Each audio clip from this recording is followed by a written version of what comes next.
if you are like following, or if you are not or misusing the policy. But if you are cutting, or if you are doing something wrong towards the like health of the environment, then you need to contribute something good for the environment as well. Like if you are cutting the tree here, but on the other hand, you need to plant some trees maybe somewhere else where there are free space, or where you can plant that tree, or where you can grow some trees.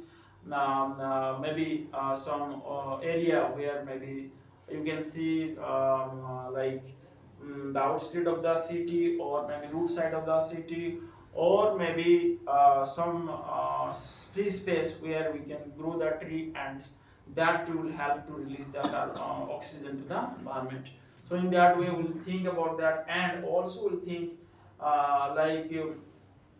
from government side there should be a law or the policy, like wherever it is, maybe some usage of vehicle, usage of any machinery equipments, that from the like ground level itself, like the engineers or the manufacturer, there should be a strict prohibition on the machine or engine, and nobody can use the fuel engine, or nobody can use the any machine which release the carbon dioxide to the extent it is tolerable or it is permissible. So we should follow the guidance of the policy or the government what they have given.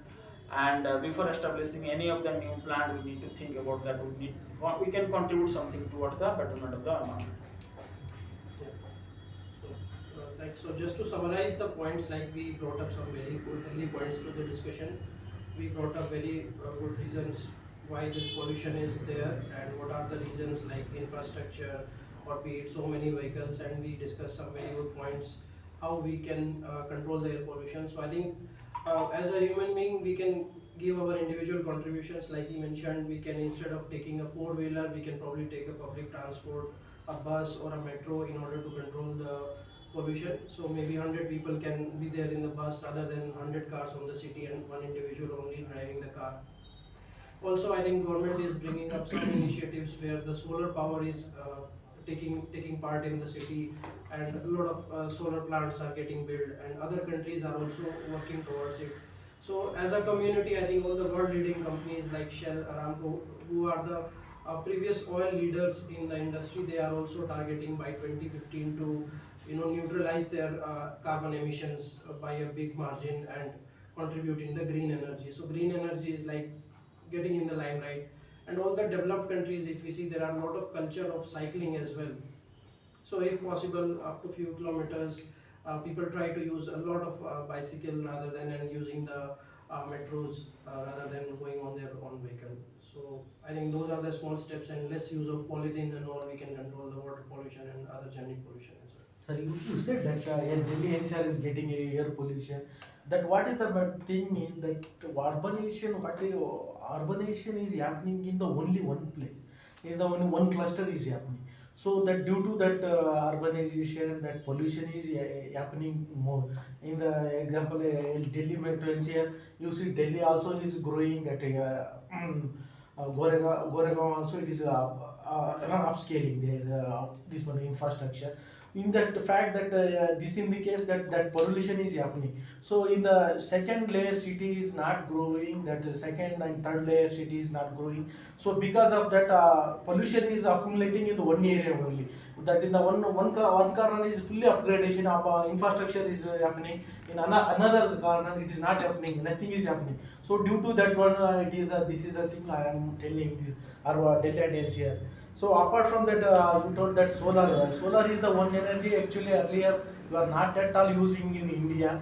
Now you the example I think 100% of the energy, total power energy, 70% energy is coming from solar now in this era. Again, government also doing trying to push that solar energy installations in the Karnataka and all India.